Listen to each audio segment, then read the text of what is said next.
the letter L, I want to look at this guy named Lamech. He's in Genesis 4, and I'm going to warn you up front, this is going to get a little nerdy. Try to stay with me, because there's a payoff at the end. Because before I can really tell you about Lamech, we got to look at why numbers are important in the Bible. Because Lamech is actually the first person to ever talk about numbers.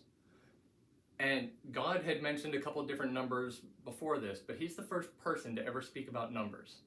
And students of Torah, which is the first 5 books of Hebrew scripture, don't just study the words, but they study the numbers in it. Hebrew letters are also numbers, so there's that.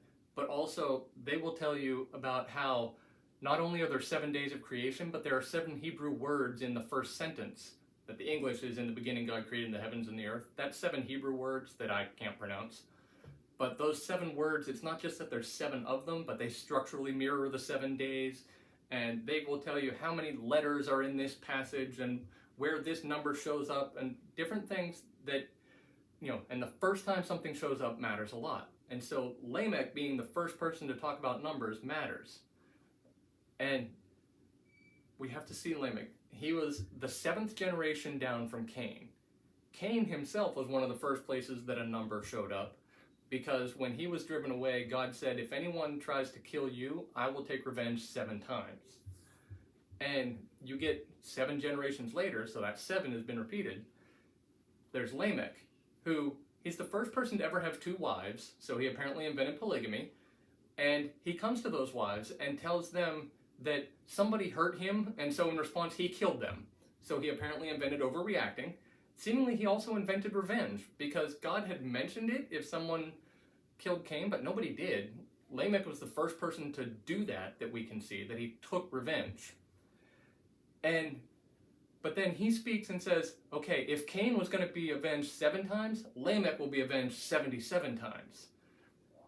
And so he's taken the 7 and then ramping it way up. It's beyond an order of magnitude. So 77.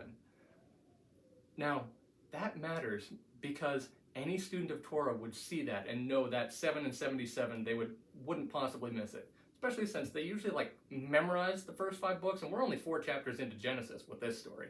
So even the ones who weren't real good at it got this far. And a few thousand years later, there's this point in Matthew 18. Peter comes to Jesus and says, how many times should I forgive someone? 7 times? And that 7 is showing up throughout Scripture. It's almost universally agreed. 7 represents perfection and completion. So there's a lot of people that think Peter is saying, oh, I can forgive perfectly, completely. There's another idea that the rabbis of the day had taught that you should forgive 3 times, kind of a 3 strikes and you're out rule. And so Peter's going to double it and add 1 to go above and beyond. And either way, if either of those are true, Peter would be expecting Jesus to say, oh my gosh, everybody gather around, look at Peter, he's really getting the picture. Good job, Peter.